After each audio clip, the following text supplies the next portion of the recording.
ইমাম আবু হানিফা রাহমাতুল্লাহ একটু শিথিলতা প্রদর্শন করেছেন। তিনি একটু সবসময় শিথিলতা করতেন যে মানুষের যেন কষ্ট না হয়। তো ইমাম আবু হানিফা রাহমাতুল্লাহ বলছেন, শোনো, তোমার সন্তান সালাত আদায় করে না, তুমি তাকে একটা জেলখানায় বা ঘরে বন্দি করো, অতক্ষণ পর্যন্ত মারো যতক্ষণ হয় মরে আর না হয় নামাজ পড়ে। কিন্তু কোন বেনামাজি যদি গরু ছাগল জবাই করে তার গোশত খাওয়া যাবে না। যার ভালো ইহকাল তার ভালো পরকাল। আজকে মুর্শিদাবাদ অন্তর্গত যোধ সুন্দর নবাব জায়গির অত্র এলাকায় আমার সংক্ষিপ্ত বক্তৃতার বিষয় সামাজিক অবক্ষয় এবং ইসলাম। উক্ত বিষয়ে তথ্য এবং তত্ত্ববহন আলোচনা করার চেষ্টা করব ইনশাআল্লাহ আজিজ। আল্লাহ সুবহানাহু ওয়া তাআলা আমাদের সবাইকে এই পৃথিবীর বুকে পাঠিয়েছেন। আল্লাহ সুবহানাহু ওয়া তাআলা পাঠানোর পর এই পৃথিবীটাকে প্রশস্ত করে দিয়েছেন সবার জন্য। এই পৃথিবীটা আমাদের জন্য পরীক্ষার একটা কেন্দ্র। এখানে আমরা যে যত সুন্দরভাবে পরীক্ষা দিয়ে আল্লাহ তাআলার কাছে যেতে পারবো, সে তত সুন্দর তার রেজাল্ট ফল উপভোগ করবে। এবছর 2024-এ হজ হয়ে গেল। 18 লক্ষ প্লাস মানুষ একসাথে হজ পালন করেছেন। কারোর গায়ের সাথে কারোর ধাক্কা লাগেনি। তারা পৃথিবীর বিভিন্ন দেশ থেকে গিয়েছেন, তাদের কারোর ভাষা একে অপরের সাথে মিল নাই। সৌদির কোনো পুলিশ অফিসার কাউকে চোখ রাঙিয়ে কোনো কথা বলেননি। যখন শেখ সুদায়েস এবং আরো অন্যান্য ইমামগণ আল্লাহু আকবার এই শব্দটা বলে বুকের উপরে হাত বেঁধে নিয়েছেন, তখন গোটা পৃথিবী যেন শান্ত হয়ে গেছে। অর্থাৎ 18 লক্ষ মানুষ চুপচাপ দাঁড়িয়ে সালাত আদায় করেছে। তারা এদিকে ওদিকে ছুটছে, তাদের জন্য যে ভলেন্টিয়ার প্রয়োজন এমনটা হয়নি। এটা হচ্ছে মুসলমানের যে মুসলমানিত্ব হওয়ার যে জায়গা, অর্থাৎ মুসলমান ইসলাম এটা যে একটা শান্তিপ্রিয় জিনিস। ইসলাম যার দ্বারা একটা সোসাইটি, একটা সমাজ সুন্দর হতে পারে, সেই বিষয়টা সমাজের বুকে তুলে ধরা আমাদের জন্য কি কর্তব্য। কিন্তু আমরা কি হয়েছে বলেন তো, ঠিক উল্টো। আমাদেরকে দেখলে মনে হয় না যে আমরা মুসলমানের যে দায়িত্ব, ইসলামের যে দায়িত্ব, সেই দায়িত্ব আমরা পালন করছি। কথা কি বোঝা যাচ্ছে আমার? অতএব ইসলামের সম্মান হানি হবে আপনার সন্তানের জন্য। তাহলে আপনাকে আমি বলবো যে আপনি হচ্ছে কাপুরুষ বাবা। আপনি আপনার সন্তানকে ঠিকঠাক জন্ম দিতে পারেননি। ঠিক যেমন করে কুকুরে 8-10টা করে সন্তান জন্ম দেয়, তাদের কোনো ঠিকঠাক থাকে না, আপনার সন্তান ওরকম। আপনার সন্তানকে এখন আপনি দ্বীন ইসলাম শেখাতে পারেননি। শুনুন, আনাস রাদিয়াল্লাহু তাআলা আনহু বলেন, রাসূলুল্লাহ সাল্লাল্লাহু আলাইহি ওয়াসাল্লাম বলেছেন, কোন মানুষ যখন সন্তান জন্ম দিবে তার দায়িত্ব হচ্ছে দুটো। এক, সন্তান জন্ম দেওয়ার পরে তার একটা সুন্দর নাম রাখবে। 2, তাকে আদব কায়দা শেখাবে। এ দুটো হচ্ছে মৌলিক দায়িত্ব। একজন বাবার দায়িত্ব হচ্ছে এই প্রোগ্রাম হওয়ার 3 থেকে 4 দিন আগে তার সন্তানকে বাড়িতে নিয়ে ধরে বসিয়ে তাকে গোল টেবিল বৈঠক করার মাধ্যমে তাকে বলা উচিত ছিল, বেটা ওই দিন অনেক দূর দূর থেকে আলেম ওলামা আসবে, বক্তারা আসবে, তারপরে যারা স্কলার তারা আসবে, তুমি চুপচাপ গিয়ে ছেলেদের প্যান্ডেলে বসবা আর মেয়েটাকে বলবে তুমি মেয়েদের প্যান্ডেলে বসবা। আমি তোমার বাবা তোমাকে নির্দেশ করছি যে তোমাকে ওইখানে গিয়ে বসতে হবে, দ্বীন ইসলামকে শুনতে হবে। এটা একটা বাবার কর্তব্য, এটা একটা বাবার দায়িত্ব, এটা একটা বাবার যে বাবা, এই বাবা হওয়ার যে পরিচয় তার সন্তানের উপর যে অ্যাপ্লাই করা, এটা হচ্ছে একজন বাবার দায়িত্ব। তাহলে একজন বাবা যদি তার সন্তানকে কন্ট্রোল করতে না পারে, তাহলে বুঝতে হবে যে রাসূল সাল্লাল্লাহু আলাইহি ওয়াসাল্লাম তাকে বিয়ে করতে নিষেধ করেছে। কেন? আবু হুরায়রা রাদিয়াল্লাহু তাআলা আনহু বলেন, রাসূলুল্লাহ সাল্লাল্লাহু আলাইহি ওয়াসাল্লাম বলেছেন, ইয়া মাশশারাশ শাবাব, ও যুবকের দল, যুবকের দলকে রাসূল সাল্লাল্লাহু আলাইহি ওয়াসাল্লাম ডাক দিয়ে বলছে, শোনো, তোমাদের যদি ক্ষমতা থাকে তো বিয়ে করো। ক্ষমতা মানে বউকে নিয়ে রাত্রে বেলায় ঘুমিয়ে থাকা ক্ষমতা নয়। ক্ষমতা মানে আপনার হাতের আঙুল যেদিকে যাবে বউ সেদিকে যাবে, আপনার হাতের আঙুল যেদিকে যাবে সন্তান সেদিকে যাবে, আপনার হাতের আঙুল যেদিকে যাবে বউ সেদিকে যাবে, আপনার হাতের আঙুল যেদিকে যাবে সন্তান সেদিকে যাবে।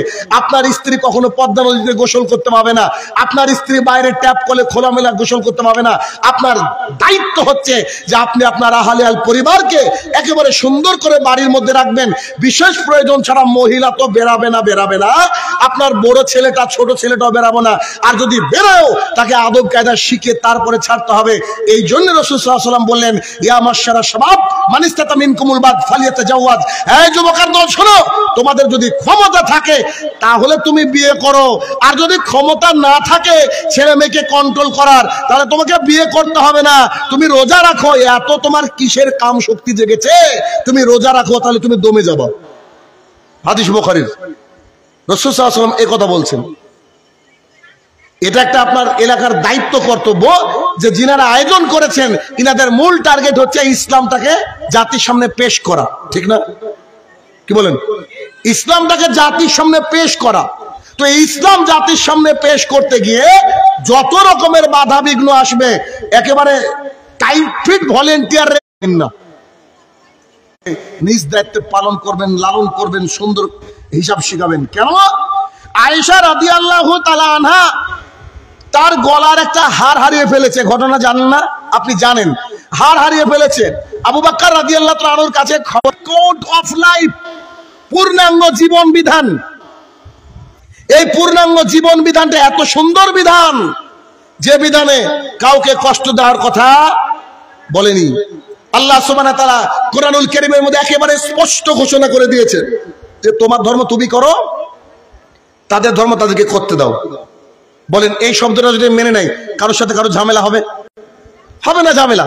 আর যদি নিজেদের মধ্যে কথা বলেন তাহলে আমরা হচ্ছে একজন থেকে তৈরি মানুষের মতো।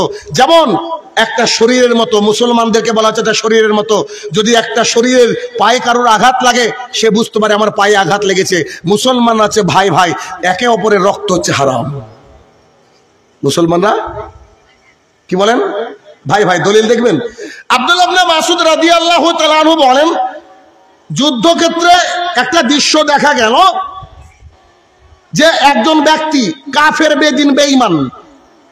বেদিন বেঈমান আর ইমানদার, তাদের মধ্যে যুদ্ধ হচ্ছে।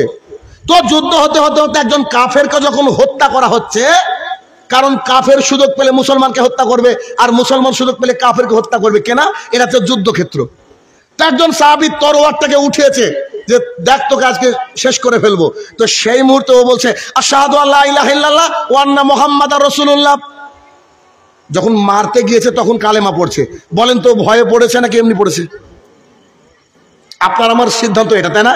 কিন্তু তার তরবারি থামেনি, সে নামিয়ে দিয়েছে গর্দান। আল্লাহ রাসূল সাল্লাল্লাহু আলাইহি ওয়াসাল্লামের কাছে এসে বলছেন, আল্লাহ রাসূল সাল্লাল্লাহু আলাইহি ওয়াসাল্লাম, আমি একটা বিষয় নিয়ে সংশয় আছি, একটু আপনি আমাকে বলেন তো। তো বলছে যে কি?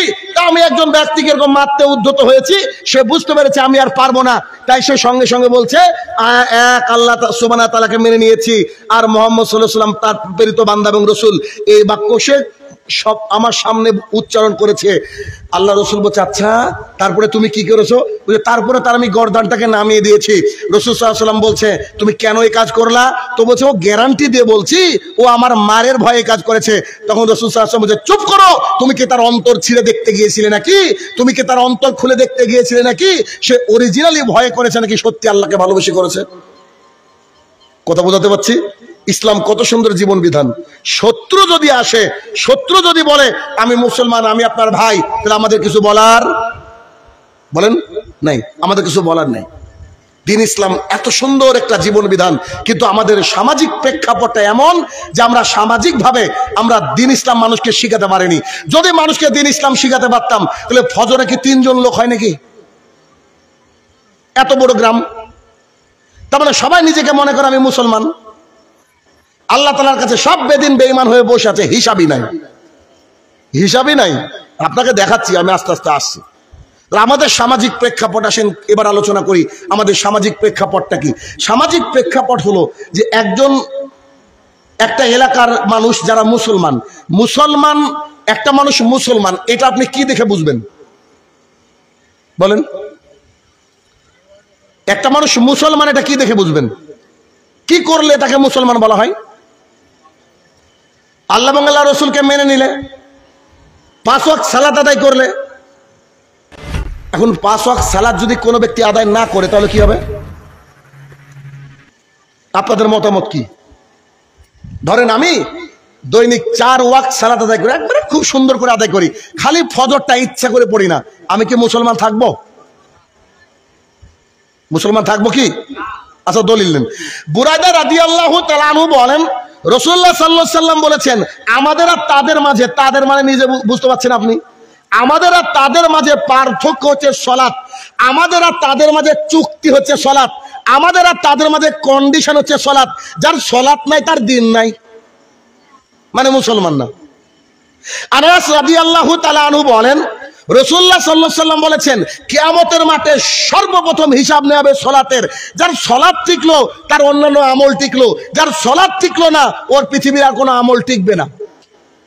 জাবের রাদিয়াল্লাহু তাআলা আনহু বলেন, রাসূলুল্লাহ সাল্লাল্লাহু আলাইহি সাল্লাম বলেছেন, আমাদের আর তাদের মাঝের যে চুক্তি স্বাক্ষরিত হয়েছে তা হচ্ছে যে ব্যক্তি সালাত আদায় করলো ও মুসলমান, আর যে ব্যক্তি সালাতকে ত্যাগ করলো হচ্ছে কাফের। আপাতত 3টে হাদিস দেখালাম, চাইলে আপনাকে শত শত হাদিস দিতে পারি। একটু দেখেন, এই 3টে হাদিসের সমন্বয় করে বুঝতে পারলাম যে ব্যক্তি সালাত আদায় করে না এ ব্যক্তি কাফের।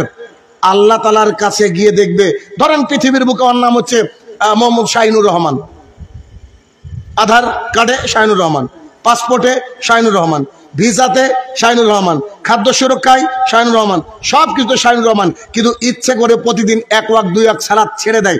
ও আল্লাহর কাছে গিয়ে দেখবে ওর নাম চণ্ডীদাস। আল্লাহর কাছে গিয়ে এটা দেখবে। দিন ইসলাম অত্যন্ত সোজা, কিন্তু আমরা সোজা থাকতে দিই না। আরে 2 টাকা কেজি চাল আপনি রেশন থেকে তোলার জন্য 6 মাস পর পর পর গিয়ে ওই যে ফিঙ্গার টিপ দেন না? তো 2 টাকা কেজি চাল খেতে গেলে পৃথিবীতে যদি ফিঙ্গার টিপ দেওয়া লাগে, প্রতিদিন একটা মানুষ গড়ে অক্সিজেন আল্লাহর কাছ থেকে জানায় বর্তমান বাজারে 12,000 টাকা মূল্য। একদিনের 24 ঘন্টার অক্সিজেনের কত টাকা মূল্য? 12,000 টাকা। আপনি জন্মের পর থেকে আজ পর্যন্ত অক্সিজেন নিচ্ছেন, কিন্তু আপনি হসপিটালাইজ হয়ে বসে আছেন। আপনি যদি 11,000 টাকা দেন, 1 ঘন্টার অক্সিজেন আপনাকে দিবে না। আপনি এখন পর্যন্ত হয়তো সারা জীবন আপনার যতদিন আপনি সময়টা কাটিয়েছেন, এই সময়ের মধ্যে অনেক দিনই সালাত আদায় করেনি। আল্লাহ তাআলা কি একদিন অক্সিজেন বন্ধ রেখেছিল? 1 ঘন্টার জন্য, আধা ঘন্টার জন্য, 1 মিনিটের জন্য? যদি আল্লাহ বন্ধ রাখতেন তো আপনার এখানে থাকতেন বলে মনে হচ্ছে?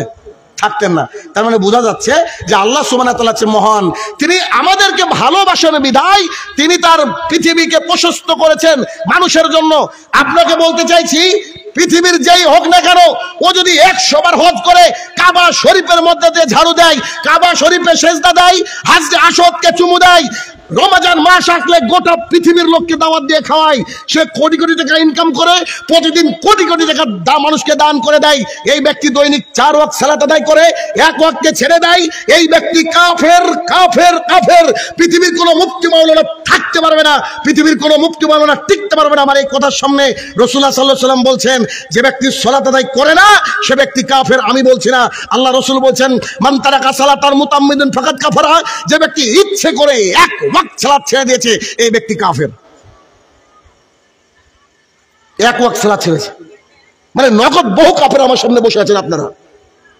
আপনার যদি লজ্জা লাগে, আপনার যদি 5 মানুষের হয়, আপনার যদি লজ্জা নামক আল্লাহ সেলটাকে যদি দিয়ে থাকেন যে আজকের পর থেকে আপনি সালাত আদায় করবেন কিয়ামত পর্যন্ত, করতেই হবে যে কোনো মূল্যে, যে কোনো মূল্যে আপনাকে করতে হবে। কেন? সরাসরি রাস্তার উপরে দাঁড়িয়ে একটা ছেলে একটা মেয়েকে চুমু খাচ্ছে দেখা যায় গ্রামে? কি কথা বলেন?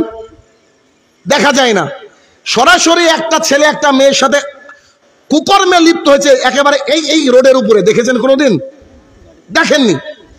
সরাসরি একটা লোক মদের বোতল নিয়ে এখানে দাঁড়িয়ে খাচ্ছে, দেখেছেন? দেখেননি। যখন তারা জেনা করে ওই সাইডে লুকিয়ে জেনা করে, ঘরের অন্ধকারে জেনা করে, স্কুলের গলিতে জেনা করে, গাছের আড়ালে জেনা করে, চারিদিকটা বন্ধ করে দিয়ে জেনা করে। যে লোকটা মদ খায়, যে লোকটা গাঁজা খায়, প্রকাশ্যে রাস্তায় খায় না, সে একটা গোপন বৈঠকে গোপন একটা ঘরে গিয়ে খায়। তার মানে এরা হচ্ছে মদ গাঁজা যে খায় সে গোপনে খায়, আর যে ব্যক্তি জেনা করে সে ব্যক্তি কি করে? গোপনে জেনা করে। আর এই যে মসজিদ আর পাশে হচ্ছে দোকান, মসজিদের মুয়াজ্জিন বলছে হাইয়া আলাস সালাত, তোমরা সলাতের দিকে আসো, আর ওদিকে বাম হাতে সিগারেট ডান হাতে চা, ও চা খাচ্ছে আর বসে আছে, ও সলাতে যায় না।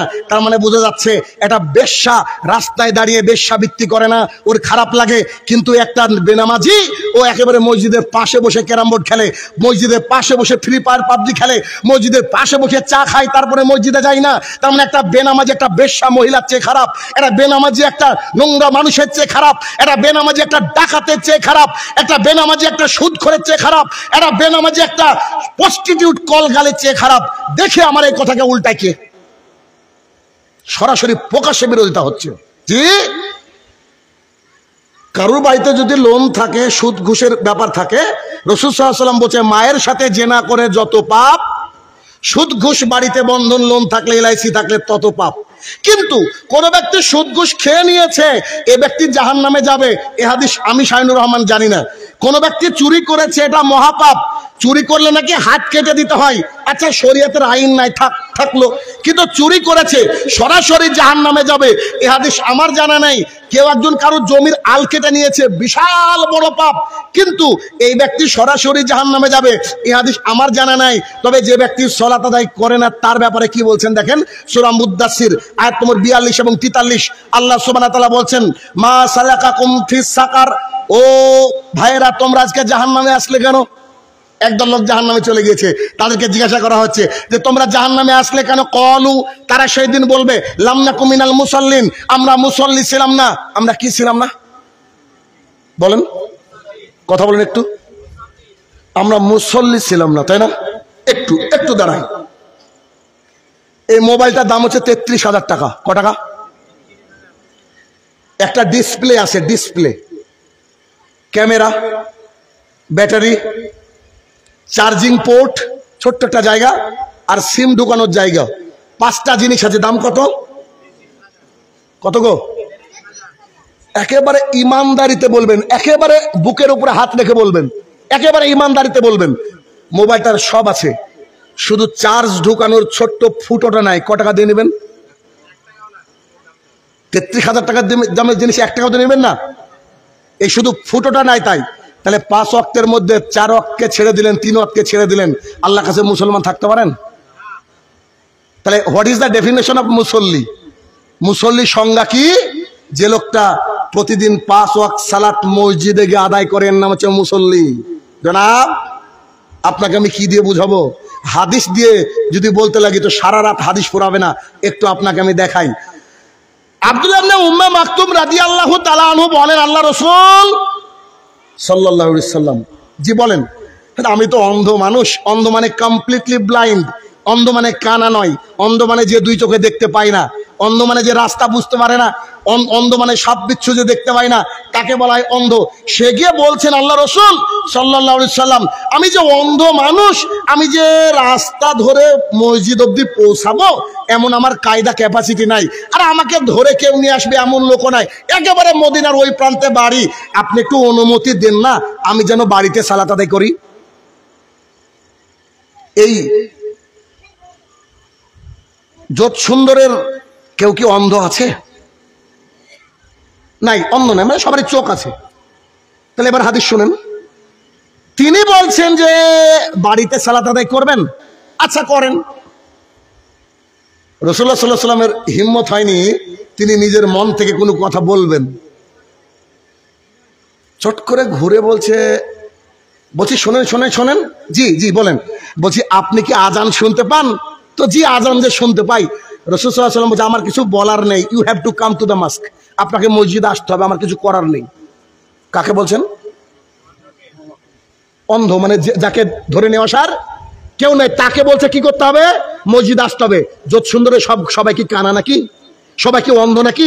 সবাই কি প্যারালাইসিস নাকি? তাহলে আসে না কেন মসজিদে? তার মানে বুঝে নিতে পারে কেউ মুসলমান নয়, এরা কেউ মুসলমান নয়। আচ্ছা আরেকটু দেখি, পৃথিবীর বুকে আমরা 4 জন ইমামের কথা শুনেছি, 4 জন প্রসিদ্ধ ইমাম। 1 নম্বর ইমাম হচ্ছে ইমামে আবু হানিফা রাহমাতুল্লাহ আলাইহি। আর 3 জন ইমামের নাম আপনারা জানেন। এখন আমি একটু আপনাকে দেখাবো, কারণ এখানে আমাদের হানাফি ভাইরাও আছে, ঠিক না?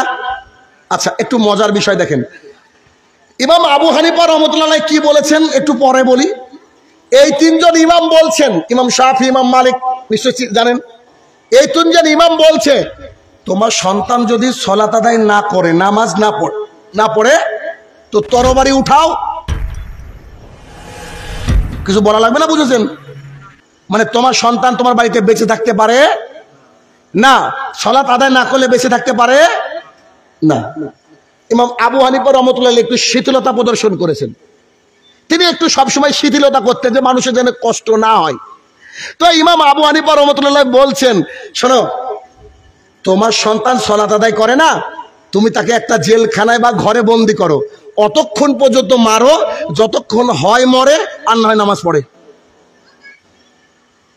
বলেন, চলেন আজকের জন্য সবাই হানাফি আমরা, তাহলে কি করতে হবে? এখন বাড়িতে গিয়ে ছেলেকে বন্দি করে দিতে হবে ঘরের মধ্যে, ছেলেকে কাঁচা কমচি কেটে মারেন, কতক্ষণ মারবেন?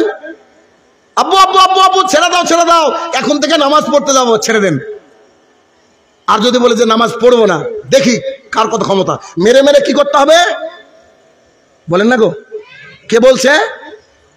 আবু হানিফা রহমতুল্লাহ আলাইহি বলেন, আমার কি করার আছে, আমি শাহিনুর রহমান ছোট মানুষ, আমার তো কিছু করার নাই। ইমাম সাহেব এই কথা বলছেন যে আপনার সন্তানকে মেরে মেরে মেরে ফেলতে হবে, আপনার সন্তানকে মেরে মেরে মেরে ফেলতে হবে।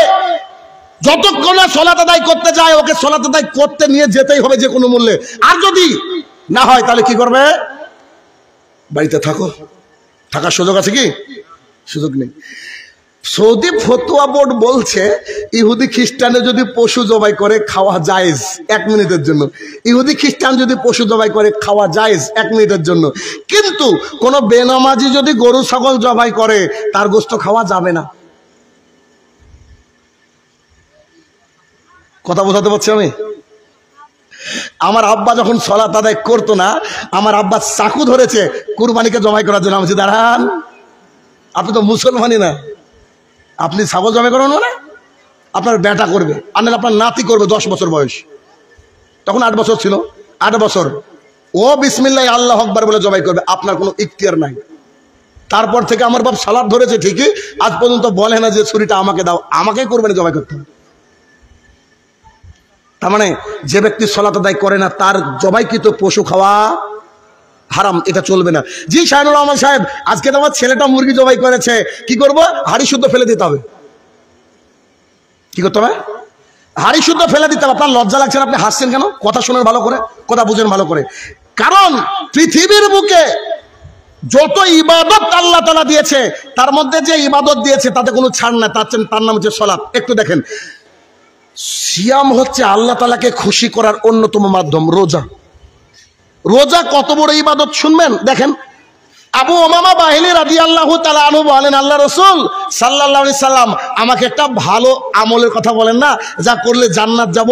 আল্লাহ রাসূল বলছে, আবু উমামা, জি আল্লাহ রাসূল, তুমি রোজা করো, সিয়াম পালন করো। আচ্ছা ঠিক আছে। আল্লাহ রাসূল সাল্লাল্লাহু আলাইহি সাল্লাম আরেকটা ভালো আমল বলেন, আরেকটা। সাহাবীদের কাজ ছিল সবসময় জান্নাতের টার্গেট। আরেকটা ভালো আমল বলেন। আল্লাহ রাসূল বলছে, আবু উমামা, জি আল্লাহ রাসূল বলেন, তুমি সিয়াম পালন করো, রোজা রাখো। আচ্ছা ঠিক আছে, ঠিক আছে, এটাও বুঝলাম। বলছি আল্লাহ রাসূল আরেকটা ভালো আমল বলেন।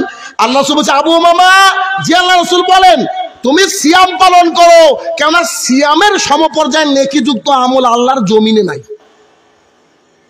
রোজা রেখে আল্লাহকে যত খুশি করা যায়, পৃথিবীর কোন আমল দিয়ে আল্লাহকে অত খুশি করা বলেন যায় না। কেন বলেন তো? নামাজ পড়তে গিয়ে ভাবছেন একটু 5G গতিতে চালিয়ে দিই না, হয় কি হয় না? এরকম হয়। কিন্তু ইফতার করতে 3 মিনিট বাকি আছে, পেটের মধ্যে অবস্থা খারাপ, তারপরে কি 3 মিনিট আগে কেউ ইফতার করে? পৃথিবীর কেউ ইফতার করে না। তবে রোজা আল্লাহকে খুশি করার সবচেয়ে বড় মাধ্যম। আরেকটা হাদিস, আবু হুরায়রা রাদিয়াল্লাহু তাআলা আনহু বলেন, রাসূলুল্লাহ সাল্লাল্লাহু আলাইহি সাল্লাম বলেছেন, কোন ব্যক্তি যদি বাইতুল্লাহ তওয়াফ করে অর্থাৎ হজ করে, তার জন্য একটাই নেকি। হজ করলে কটা নেকি? একটা, সরাসরি জান্নাত, হিসাব নাই কোনো। হজ করলে নেকি জান্নাত।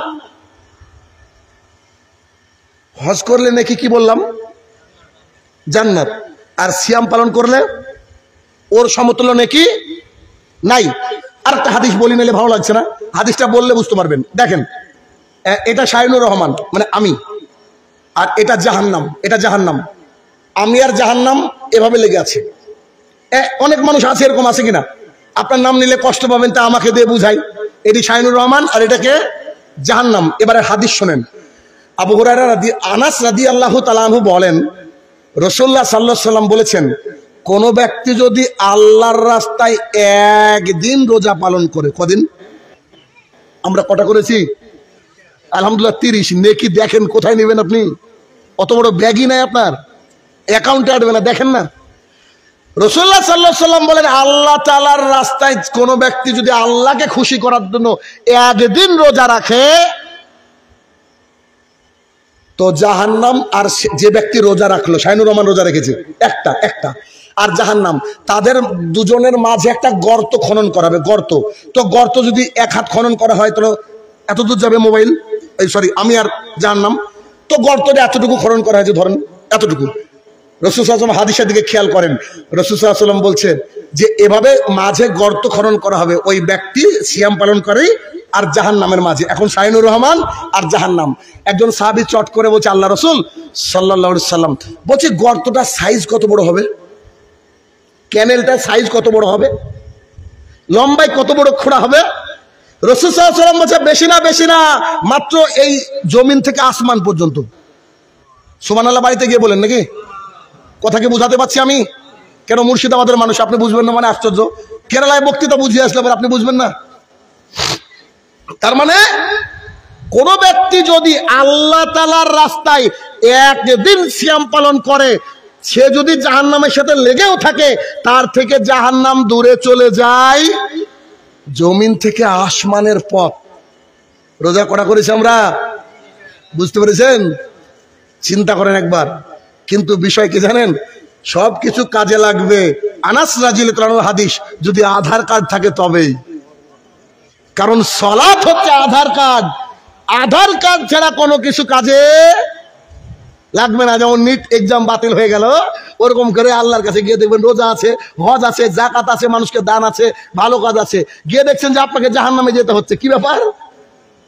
কি ঘটনা ঘটলো? তো আল্লাহ তাআলা বলবে, শাহিনুর রহমান বলে খেয়েছো, তোমাদেরকে বলে মনে নাই যে আধার কার্ড লাগবে? আধার কার্ড কই? আধার কার্ড কি? আল্লাহ আধার কার্ড হচ্ছে সালাত। সালাত লাগবে জরুরি। আপনার মুয়াজ্জিন সাহেব আজান দিবে আর আপনি বাড়িতে শুয়ে শুয়ে আপনার স্ত্রী বলবেন, মুয়াজ্জিন বলছে হাইয়া আলাস সালাত, আর বাড়িতে শুয়ে শুয়ে বলছে তোরা 3 জনা মিলি চালা। হ্যাঁ, এ হচ্ছে আমাদের মুসলমানের স্বভাব। সৌদি আরবের বুকে যারা মুনাফেক তারাও নামাজ পড়ে, আর আমাদের দেশের কিছু মুসল্লি আছে, এরা তো মুসল্লি নয়, এরা কি বলে যে তোরাই নামাজ পড়, নামাজ না পড়লে আমাদের ইমান ঠিক আছে, বলে কি বলে না? এ ধরনের শয়তান ইবলিস। যদি ইবলিসকে আপনার দেখার শখ হয়, ওকে দেখে নিন, ওই ইবলিস। আমি আপনাকে বোঝাতে চেষ্টা করলাম যে আমাদের সামাজিক অবক্ষয় দেখেন। আচ্ছা আমাকে বলেন তো, এখন আমি যদি আধার কার্ড মানে আমি যদি পাসপোর্ট বানাতে যাই তো আধার কার্ড লাগবে কি লাগবে না? এখন আমার আধার কার্ডে নামের বানান ভুল আছে, এটা আমি সংশোধন করার সুযোগ পাবো, ঠিক না? কিন্তু যদি আমার আধার কার্ডই না থাকে, পাসপোর্ট হবে, ভিসা হবে, হজ করার টাকা থাকলে হজ হবে, কারণ আমাকে কেউ কিছু যাওয়ার জন্য অনুমতি দিবে না। তার মানে সমস্ত কিছুর মূলে কি? সালাত। একটু আগে যেটা বলতে গিয়ে একটু থেমে গেছিলাম, একটু আপনাকে ওটা দেখাই। বলছি হজের নেকি কি বলেন তো? জান্নাত। কিন্তু আপনি বুড়ো হয়ে গেছেন, অনেক টাকার মালিক, কিন্তু এখন যে আপনি যাবেন হাঁটবেন এই ক্ষমতা নাই। একজনকে ডেকে 3 লাখ 4 লাখ টাকা দিয়ে দেন, ওই লোকটা মক্কাতে গিয়ে হজ করবে, আপনার পাসপোর্টও নাই, ওই লোকটা মক্কায় গিয়ে হজ করবে। রাসূল সাল্লাল্লাহু আলাইহি ওয়াসাল্লাম বলছে, যে লোকটা বাড়িতে বসে থাকলো ওর হজ হয়ে গেল। মানে হজের বদল চলে। সামনে রামাদান আসছে, কথার কথা এখন না, এ তো রামাদান গেল, আবার আসবে। তো এমন অসুস্থ হয়ে গেছেন, বার্ধক্যজনিত কারণে রোগ হয়েছে, ডাক্তার বলছে আপনার এই রোগ সারবে না। আপনি একটা মাওলানাকে ফোন করে বলছে, মাওলানা সাহেব ডাক্তার তো বললো আমার এই রোগ সারবে না, তো কি করা যায় একটু পরামর্শ দেন তো। তো মাওলানা সাহেব বলছে প্রতিদিন 1.5 কেজি করে চাল দিতে হবে, এটাকে বলা হয় ফিদিয়া। ফিদিয়া দিলে রোজা আপনার। কথা কি বোঝাতে পারছি? যে রোজার মতো নেকি আল্লাহর জমিনে কিছু নাই, সেই রোজা আপনি থাকলেন না, সারাদিন 10 বার খেলেন, আপনার রোজা রাখলো কারা? ভিখারি মিসকিন। রোজা কার? আপনার। তাহলে রোজারও বদল বলেন চলে। কিন্তু আল্লাহ রসুলকে সলাতের ব্যাপারে জিজ্ঞাসা করা হলো, আল্লাহ রসুল সাল্লাল্লাহু আলাইহি সাল্লাম সলাতের ব্যাপারে বলেন তো। আল্লাহ রসুল বলছে দাঁড়িয়ে আদায় করো। পারি না। বসে আদায় করো। পারি না।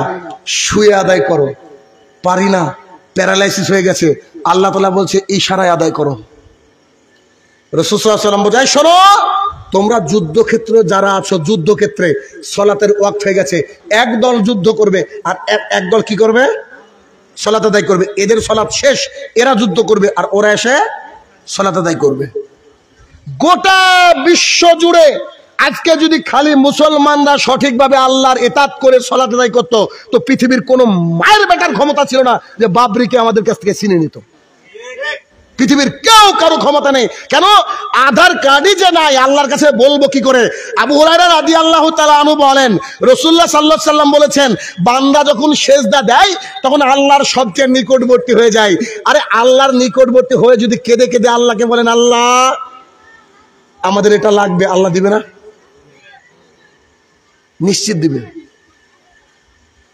আনাস রাদিয়াল্লাহু তাআলা আনহু বলেন, রাসূলুল্লাহ সাল্লাল্লাহু আলাইহি সাল্লাম বলেছেন, রাতের 1/3 যখন হয়, এই হাদিস আবু হুরায়রা বর্ণনা করেছেন, রাতের 1/3 যখন হয় আল্লাহ তাআলা এই আসমানে আসেন। এই আসমানে এসে আল্লাহ বলছে, ও যোদ্জাইগিরের মানুষ, যোধ সুন্দরের মানুষ, উঠো উঠো উঠো উঠো, তোমাদের কার কি দরকার গো? আমি আল্লাহ তোমাদের জন্য শোনার জন্য রেডি। তুমি আমাকে বলো, তোমার যা দরকার আমি আল্লাহ দেব, তোমার অভাবকে দূর করে দেব, তোমার রোগকে আমি শেফা দেব, তুমি খালি বলো। আল্লাহ ডাকে, আল্লাহ আমাদেরকে ডাকে, আর আমরা তখন কি করি? ঘুমিয়ে থাকি। আরে উমর রাদিয়াল্লাহু তাআলার নাম শুনেছেন? পৃথিবীতে যত মানুষ আল্লাহ তাআলা পাঠিয়েছে তার মধ্যে উমর রাদিয়াল্লাহু তাআলা হচ্ছেন একজন অন্যতম ব্যক্তিত্ব। তিনি যদি দাড়ি চেঁচে ফেলেন তাও জান্নাতি, নামাজ না পড়লেও জান্নাতি। কেন? আল্লাহর তরফ থেকে ঘোষণা হয়ে গেছে যে 10 জন জান্নাতি, মনে আছে না? 10 জন জান্নাতি। উমর ইবনুল খাত্তাব রাদিয়াল্লাহু তাআলা তাদের মধ্যে টপ অফ দ্য লিস্ট। আল্লাহ রসুলের পরে কে? উমর রাদিয়াল্লাহু তাআলা। তখন উমর রাদিয়াল্লাহু তাআলার জামানা চলছে।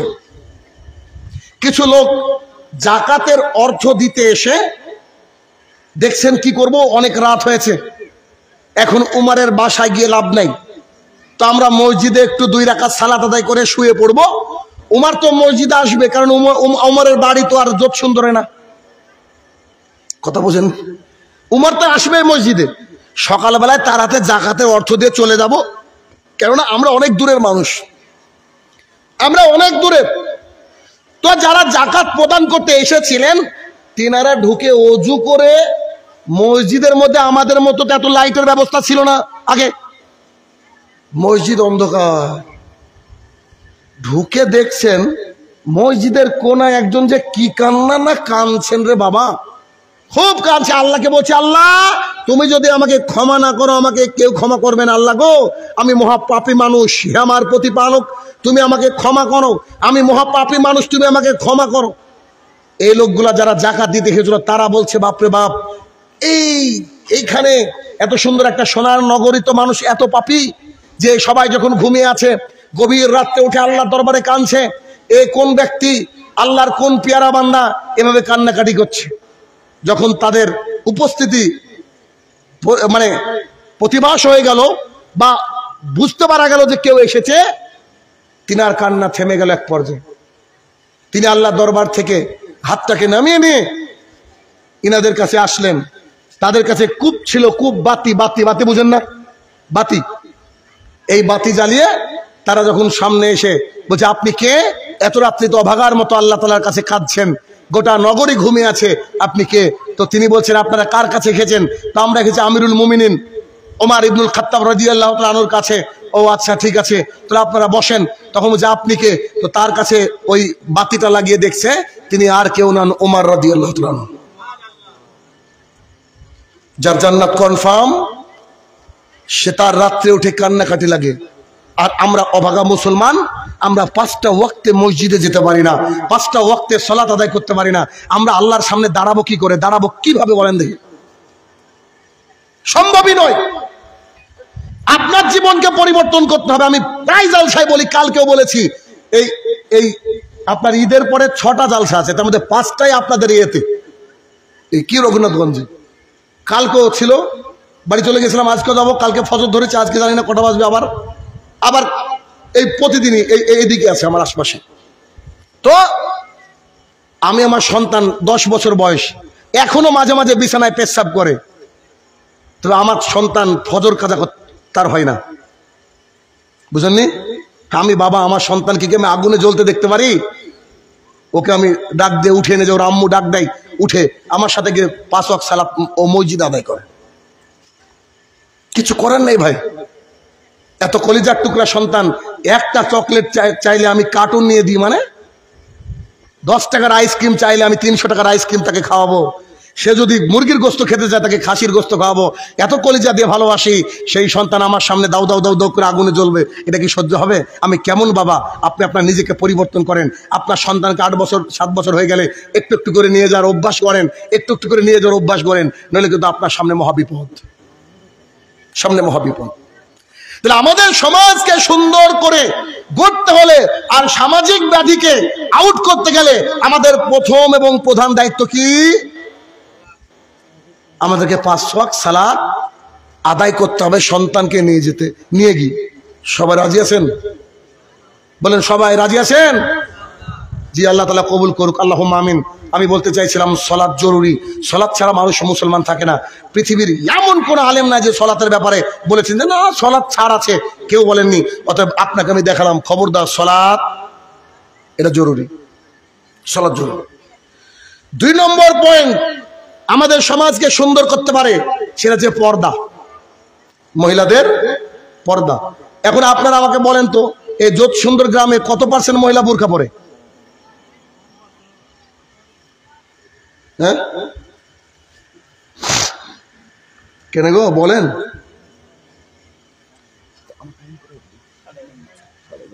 বলেন বলেন বলেন, তাতে বলেন। মানে 10% পড়ে, 1% পড়ে।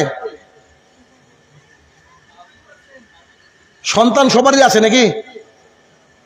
হ্যাঁ, সন্তান মোটামুটি সবারই আছে যারা বিয়ে করেছে। তাহলে যাক, আমি বলতে পারবো আগামী দিনে যে হিজড়া দিলে সন্তান হয়। কথা বোঝেন না? পর্দা করা কি বলেন তো? ফরজ, ওয়াজিব নাকি সুন্নাহ? কোন মানুষ যদি ইচ্ছা করে ফরজ ত্যাগ করে মুসলমান থাকে?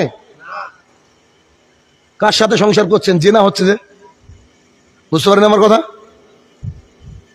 শুরুতে বলেছি ক্ষমতা কি?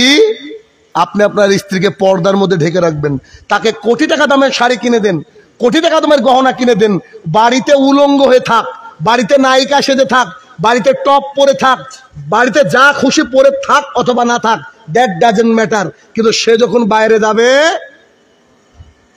কিছু করার নেই, তাকে পর্দা করতে হবে। আল্লাহ সুবহানাহু ওয়া তাআলা একেবারে স্পষ্ট বলে দিলেন এই কুরআনুল কারীমের সূরা হাজাব সূরা নম্বর 33 আয়াত নম্বর 33 আল্লাহ সুবহানাহু ওয়া তাআলা বললেন ওয়াকারনা ফি বুয়ুতিকুন্না ওয়ালা তাবাররাজনা তাবাররুজাল জাহিলিয়াতিল উলা। ও মহিলারা শোনো, তোমরা বাড়ির মধ্যে থাকো, খবরদার জাহালাতের যুগের মতো নিজেকে দেখে বেরিও না। আবু হুরায়রা রাদিয়াল্লাহু তাআলা আনহু বলেন রাসূলুল্লাহ সাল্লাল্লাহু আলাইহি সাল্লাম বলেছেন 2 শ্রেণীর মানুষকে আমি দেখিনি, তারা তো জান্নাতে যাবে না, জান্নাতের গন্ধ পাবে না। এমন এক শ্রেণীর মানুষ যাদের হাতে থাকবে গরুর লেজের মতো বাঁকানো লাঠি, তাই দিয়ে মানুষকে মারবে, তারা জান্নাতে যাবে না। 2 নেসাউন, মহিলারা কাসিয়াতুন পরে থাকবে, আরিয়াতুন উলঙ্গ পোশাক, মাইলাতুন ও মামিলাত রাস্তা দিয়ে এমন করে হাঁটবে, এমন করে সেজে হাঁটবে, এমন করে সেজে হাঁটবে যে রাস্তা দিয়ে যখন চলবে ও পুরুষকে আকৃষ্ট করার জন্য যা করতে হয় তাই করবে, আর ও নিজেও পুরুষের দিকে আকৃষ্ট হবে। দেখেন না, আপনার মেয়েটা যখনই বাইরে আসে তখনই ফেয়ার অ্যান্ড লাভলি লাগে, আপনার মেয়েটা যখনই বাইরে আসে বারবার ওন্না ঠিক করা লাগে, বাড়িতে এসব লাগে না কেন? এই মহিলার ব্যাপারে রাসূল সাল্লাল্লাহু আলাইহি ওয়াসাল্লাম বলছে, এদেরকে আমি দেখিনি, এরা তো জান্নাতে যাবে না, যাবে না, জান্নাতের গন্ধ পাবে না, জান্নাতের গন্ধ পাবে না। কি করবেন বলেন? ইবনে ওমর রাদিয়াল্লাহু তাআলা আনহু বলেন, রাসূলুল্লাহ সাল্লাল্লাহু আলাইহি ওয়াসাল্লাম বলেছেন, কোন নারীর গায়ে হাত দিতে পাবে না। আশ্চর্য কথা গো, কি ভয়ঙ্কর কথা। কোন নারীর গায়ে হাত দিতে পাবে না, পরনারী, নিজের মা এটা না, কোন নারী অপর কোন নারীর গায়ে হাত দিতে পারে না। কেন? হাত দেওয়ার পরে, ওই নারীকে দেখার পরে সে বাড়িতে এসে তার রাতে স্বামীকে তার শরীরের বর্ণনা দিবে, আর তার স্বামীর অন্তরটা চলে যাবে ওই নারীর কাছে। যদি নারীর এটাকে হারাম করা হয়, তাহলে আপনি আপনার স্ত্রীকে ঢেকে রাখবেন, এটাই দায়িত্ব। এখন কঠিন হাদিস শুনেন। জাবের রাদিয়াল্লাহু তাআলা আনহু বলেন, রাসূলুল্লাহ সাল্লাল্লাহু আলাইহি ওয়াসাল্লাম বলেছেন, প্রত্যেক চোখই হচ্ছে ব্যভিচারী। আর যেসব নারীরা সেন্ট মেরে চলে, যেসব নারীরা পারফিউম গায়ে দিয়ে চলে, যেসব নারীরা সেন্ট মেরে চলে, যেসব নারীরা পারফিউম আতর ব্যবহার করে চলে, একটা নারী রাস্তা দিয়ে হাঁটছে আর তার আতরের গন্ধ যদি আপনার নাকে লেগে যায়, আল্লাহ রসুল বলছে হুয়া জানিয়া, হুয়া জানিয়া, হুয়া জানিয়া, ওই মহিলা হচ্ছে জেনাকারিনী, ওই মহিলা হচ্ছে জেনাকারিনী, ওই মহিলা হচ্ছে জেনাকারিনী। কি অপরাধ করলো মেয়েটা? অথচ খালি সেন্ট মেখে বাইরে গিয়েছে, আল্লাহ রসুল বলছে ও জেনাকারিনী। তার মানে মহিলারা হচ্ছে ঢেকে রাখার বস্তু, আমি বলছি না।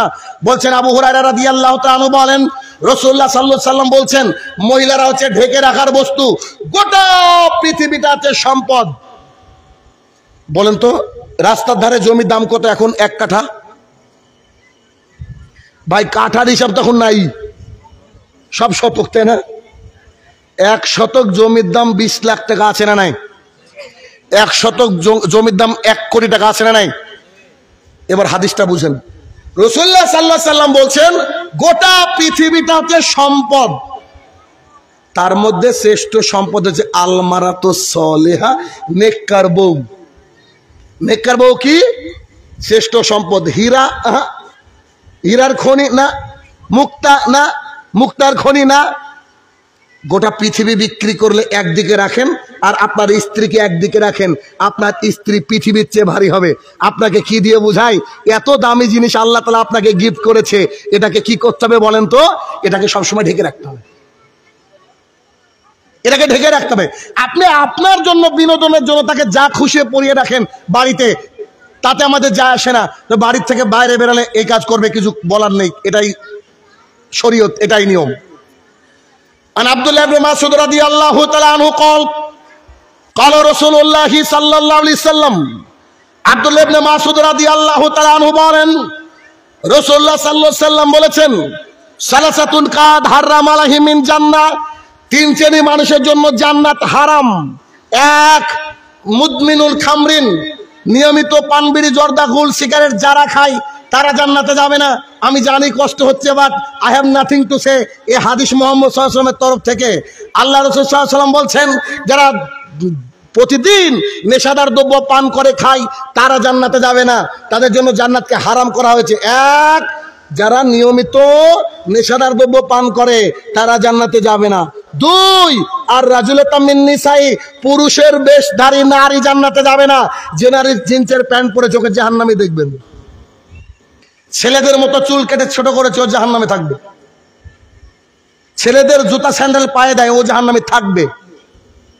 3, আর দায়ুস লা ইয়াদখুলুল জান্নাহ, যে ব্যক্তি দায়ুস, ও ব্যক্তি জান্নাতে যাবে না। সাহাবায়ে কেরাম বলছে, আল্লাহ রাসূল দায়ুস কি জিনিস আমরা বুঝতে পারলাম না।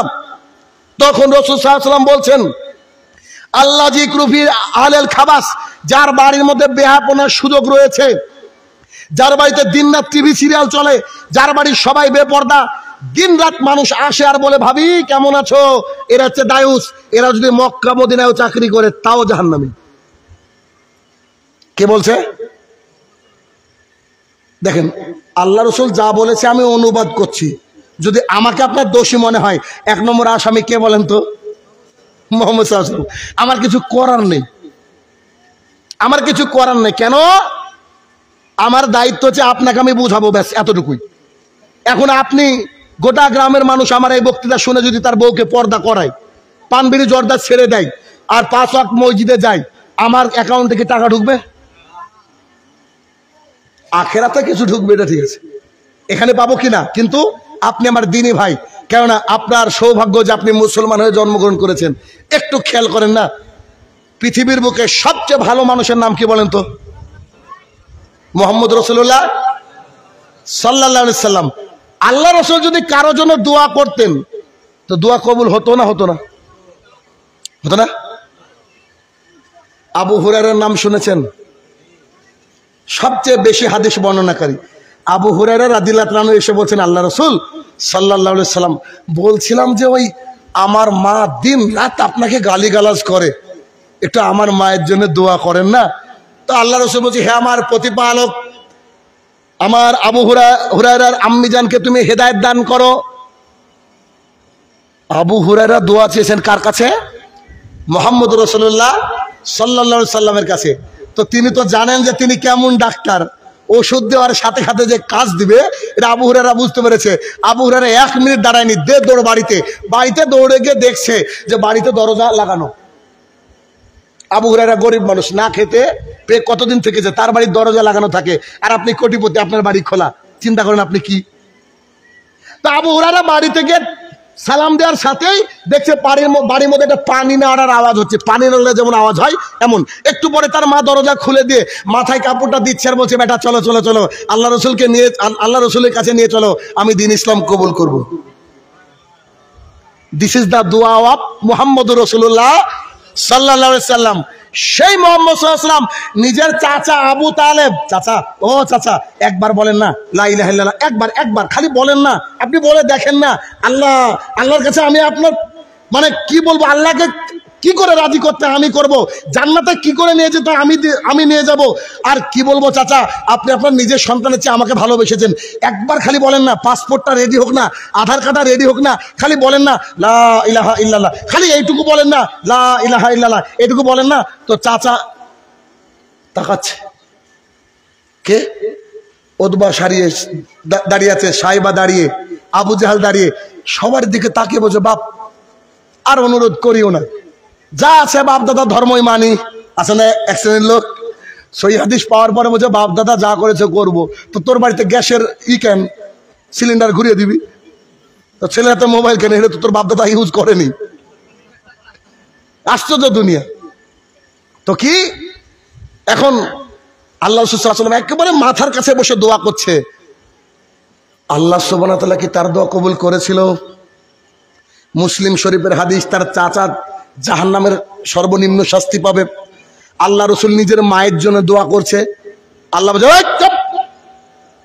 মায়ের জন্য দোয়া মানে যে লা ইলাহা ইল্লাল্লাহ পড়েনি তার কোনো কাজ নাই। ওই যে আমাদের একজন নবী রাসূল নূহ আলাইহিস সালাতু সালাম নিজের সন্তান কেনানে যখন ডুবছিল, আল্লাহর কাছে বলছে, আল্লাহ আমার সন্তান তো, আমি তো জন্ম দিয়েছি। আল্লাহ তাআলা আকাশ থেকে বলছে, তুমি যে নবী, তোমার কি হুঁশ নাই? তুমি তোমার কাফের ছেলের জন্য দোয়া করছো। তা আল্লাহর কাছে কোনো কাজ আছে নাকি? আল্লাহর কাছে কাজ কি? লা ইলাহা ইল্লাল্লাহ পড়নে ওয়ালার, যে 5 ওয়াক্ত সালাত আদায় করে, যে দ্বীন ইসলাম মেনে চলে, শুধুমাত্র তার জন্য, শুধুমাত্র তার জন্য। তাহলে বিষয়টা হলো কি, যে আমাদেরকে সামাজিক অবক্ষয় রক্ষা করতে গেলে 1 সালাত আদায় করতে হবে, 2 আমাদের মা বোনদেরকে পর্দা করাতে হবে। রাজি আছেন? 5 থেকে 700 টাকা লাগে ভাই। খুব ভালো বোরখা নিতে গেলে 1000-1500 টাকা লাগে। এত পোশাক কিনে দিতে পারেন? নিজের মেয়েকে, নিজের স্ত্রীকে, নিজের মাকে পর্দা করাতে পারেন না?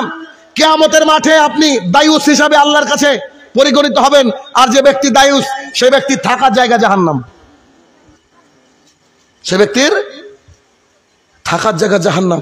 আরে যে কলিজার টুকরা মেয়েটাকে মানুষ করছেন না, ওই মেয়েটা যখন জাহান্নামে যাবে, আল্লাহকে ঘুরে দাঁড়িয়ে বলবে, আল্লাহ আমার একটা প্রশ্ন আছে, একটা। আল্লাহ বলবে, কি? আমাকে আমার ভাই স্কুল কলেজে যাওয়ার জন্য অনেকদিন মেরেছিল, আমাকে আমার আব্বা একটু ঘুরে বেরিয়েছিলাম, একটু বেশি দিন বেরিয়েছিলাম তাই মেরেছিল।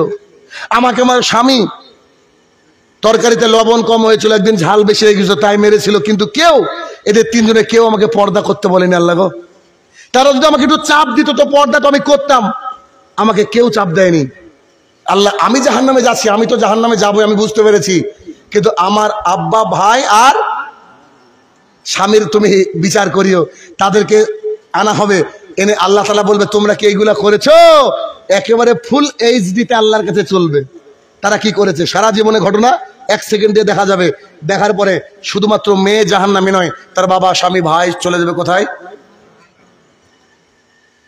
তাহলে জাহান্নামের আগুন কি সম্ভব সহ্য করা? সহ্য করা সম্ভব নয়। এই জন্য আমাদেরকে কি করতে হবে? মা বোনদেরকে কি করতে হবে? পর্দা করতে হবে।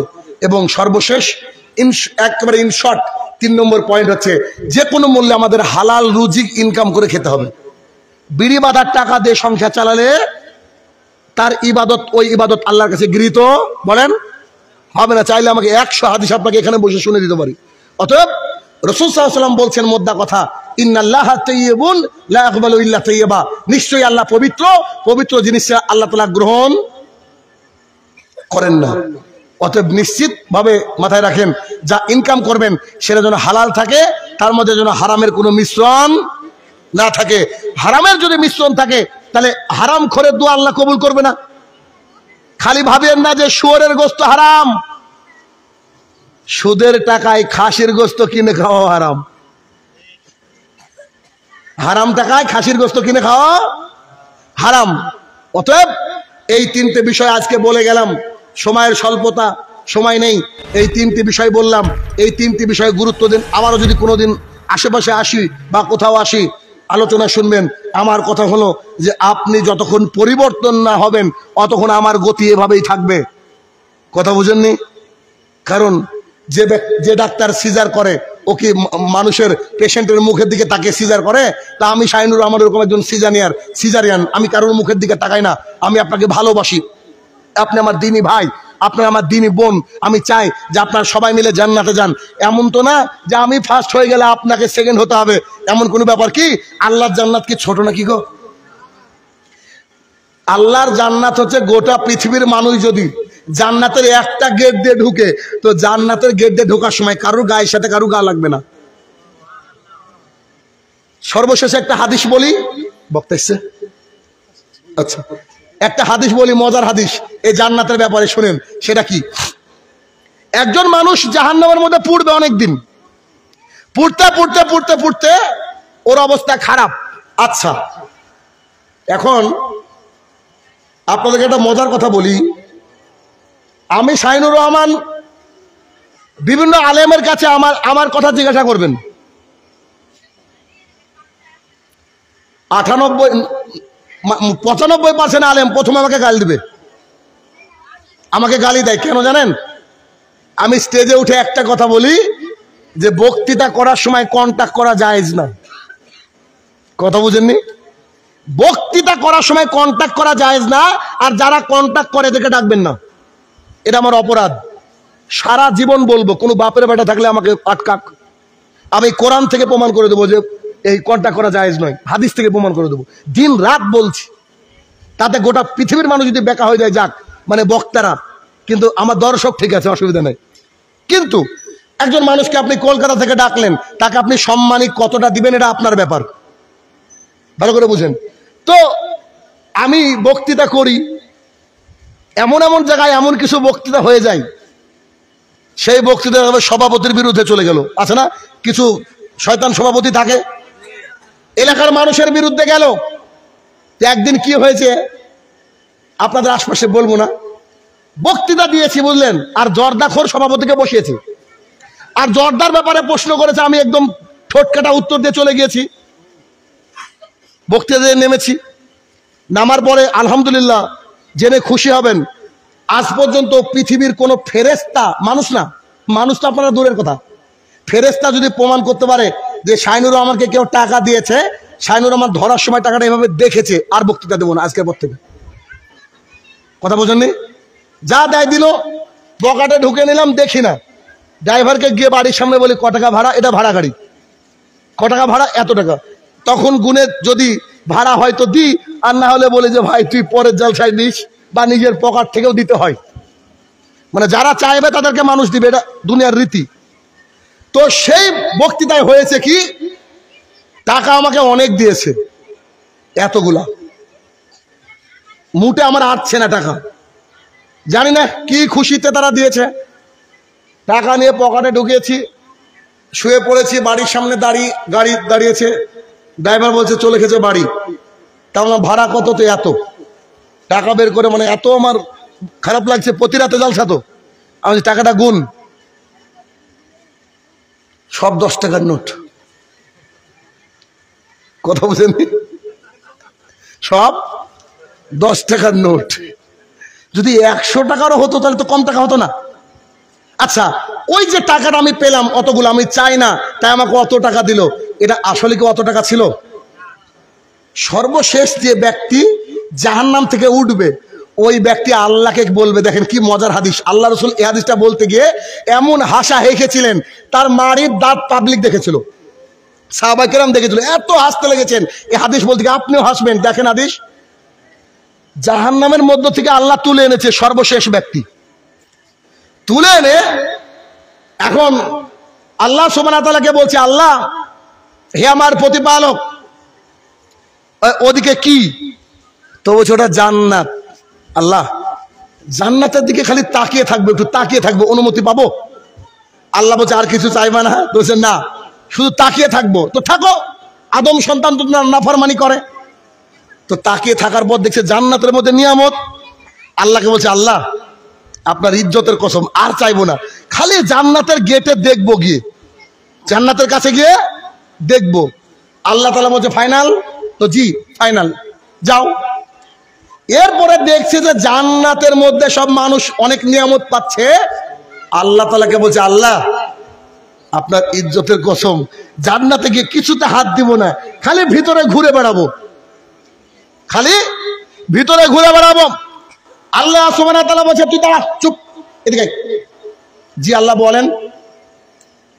তোকে আমি জান্নাত দিলাম, শুনেন, একটা পৃথিবীর সমান। এ কথা হজম হবে গো? এ কথা হজম হবে? ওই আমার টাকা পাওয়ার মতন করে, বুঝেননি? বলছে তোকে আমি জান্নাত দিলাম একটা পৃথিবীর সমান, তার সাথে আরো 10টা পৃথিবী দিলাম। কটা পৃথিবীর সমান জান্নাত? 11টা। ওই লোক আল্লাহকে কি বলেছিল জানেন? আল্লাহ রসুল কেন হয়ে গেছিল? ওই লোক আল্লাহর দিকে তাকিয়ে বলছে যে আপনি আর কি করেন,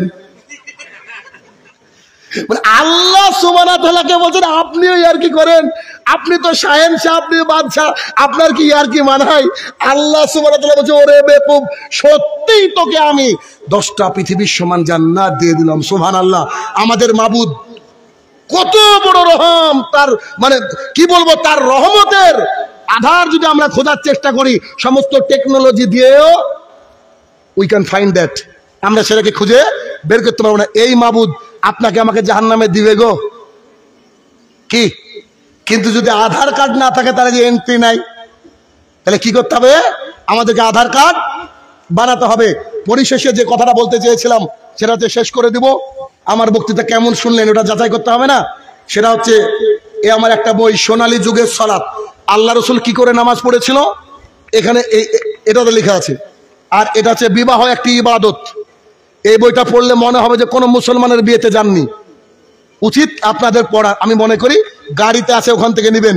এই বই দুটো আমি এখন আপনাদেরকে গিফট করব, কিন্তু প্রশ্নের মাধ্যমে। আমি প্রশ্ন করব, আপনারা শুধু হাত তুলবেন, উত্তর দিবেন না। যাকে বলবো বলেন, সে উত্তর দিবেন। কথা বুঝতে পেরেছেন? যে কেউ বলতে পারে। আমার বক্তৃতার মধ্যে আমি কোশ্চেন করব, ঠিক আছে? ওকে, এখন শুধু হাত তুলবেন কিন্তু। রাসূলুল্লাহ সাল্লাল্লাহু আলাইহি ওয়াসাল্লাম, সহজ প্রশ্ন, মানে আপনাদেরকে তো দিবই এটা, বুঝেননি? এটা কেন দিব? কারণ কবরে শুয়ে যেন আমি বেনিফিট পাই। তো রাসূলুল্লাহ সাল্লাল্লাহু আলাইহি ওয়াসাল্লাম, ভালো করে শুনবেন, যে আগে হাত তুলবে তাকে ধরবো।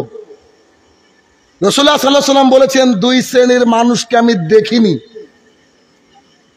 তারা তো জান্নাতে যাবে না, জান্নাতের গন্ধ পাবে না। 2 শ্রেণীর মানুষ কারা? দাঁড়ান, আপনি দাঁড়ান, আপনি দাঁড়ান, তারপরে ওই ভাইটা আগে জিজ্ঞেস করি। মাশাআল্লাহ, আসেন। বিয়ে করেছেন? হয়ে গেছে? আচ্ছা, তাহলে আপনাকে দিচ্ছি সোনালী যুগের সালাত, আল্লাহ তাআলা কবুল করুক। ওকে, সালাম। আচ্ছা, এর পরের প্রশ্ন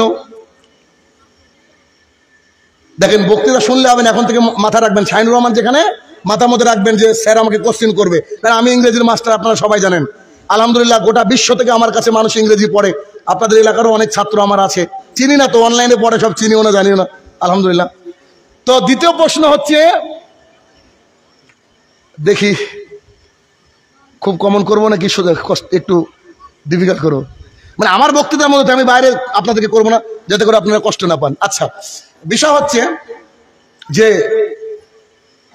আমরা দ্বীন ইসলামকে মেনে চলি, পূর্ণাঙ্গ ইমানদার হতে, আল্লাহর কাছে সমস্ত আমলের প্রতিদান পেতে, যত পৃথিবীর আমল রয়েছে না কেন, তার মধ্যে আল্লাহ তাআলাকে সন্তুষ্ট করার সবচেয়ে দামি আমলের নাম কি? এই ভাই,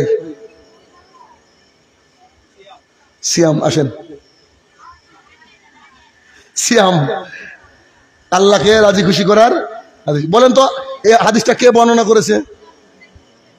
না, দিব আপনাকে, টেনশন করেন না। ও ঘাবড়ে গেছেন? আল্লাহু আকবার। আমিও মানুষ ভাই, ঘাবড়ানোর কোনো ব্যাপার নাই। না না না, আবু হুরায়রা না, আবু উমামা বাহিলি রাদিয়াল্লাহু তাআলা আনহু। যাই হোক, আল্লাহ তাআলা আমাদেরকে কবুল করুক। হে আমার প্রতিপালক, এই প্রতিকূল পরিবেশের মধ্যেও আমরা আজকে এখানে যে তোমার কোরআন এবং সুন্নাহ থেকে যে কথাগুলো রাখলাম মাবুদ, সব আমার দিনী ভাই বোনদেরকে ভালোবেসে আল্লাহ তাদের অন্তরকে পরিবর্তন করার তৌফিক আদা করো, আল্লাহুম্মা আমিন। হে আমার প্রতিপালক, যিনারা আয়োজন করেছেন, সামনেবার আরো যেন তারা ডিসেন্ট হতে পারেন, ভদ্র হতে পারেন, আরো ভালো হতে পারেন, আরো সুন্দর ক্যারেক্টারাইজ তাদের মধ্যে যদি হয়, আল্লাহ তুমি সেই তৌফিক আদা করো, আল্লাহুম্মা আমিন। হে আমার প্রতিপালক, আমাদের ভাইরা মরছে, ওই দেশের নাম নিয়ে গেলে এতগুলো সব ফেসবুক থেকে যারা আছে স্ট্রাইক হয়ে যাবে। নিশ্চয়ই বুঝতে পারছেন কাদের কথা বলছি। যাদেরকে আল্লাহ তুমি তুলে নিয়েছো, তাদেরকে তুমি জান্নাতুল ফেরদৌস দান করো, আল্লাহুম্মা আমিন। আর যাদের অন্তরকে তুমি খালি করে দিয়েছো মাবুদ, তাদের অন্তরকে রহমত দ্বারা পরিপূর্ণতা দান করো, আল্লাহুম্মা আমিন। হে আমার প্রতিপালক, গোটা বিশ্বের সংবাদ পেলেও 3.5 হাত গর্তের সংবাদ পাই না মাবুদ, যারা ক্ষমার যোগ্য তাদেরকে তুমি পূর্ণ ক্ষমা দান করো, আল্লাহুম্মা আমিন। হে আমার প্রতিপালক, আমরা যেন সমস্ত মুসলমান যারা অন্তত পক্ষে কালেমা, এই শাহাদাত, আশহাদু আল্লা ইলাহা ইল্লাল্লাহু ওয়া আন্না মুহাম্মাদান আবদুহু ওয়া রাসূলুহু, এই বাক্যটা যারা পড়েছি, তারা যে ফিরকা, তরিকা বা নানান দলের হোক না কেন, আমরা যেন সবাই ভাই ভাই হয়ে কাঁধে কাঁধ মিলিয়ে চলতে পারি, আল্লাহ তুমি সেই তৌফিক আদা করো, আল্লাহুম্মা আমিন। হে আমার প্রতিপালক, হাদিস থেকে জেনেছি যে মহিলারা খুব সামান্য কাজ করলে জান্নাতে যে কোনো দরজা দিয়ে ঢুকতে পারে মাবুদ। এলাকার মানুষ, মহিলারা অনেকেই নির্বোধ, হয়তো বুঝে না মাবুদ, তাদের তুমি অন্তরের মধ্যে প্রশস্ততা দান করো, যাতে করে আগামী দিনে তারা পূর্ণাঙ্গ পর্দা করে বাড়ি থেকে বেরোতে পারে, আল্লাহ তুমি সেই তৌফিক আদা করো, আল্লাহুম্মা আমিন। আসসালামু আলাইকুম ওয়া রাহমাতুল্লাহি ওয়া বারাকাতুহু।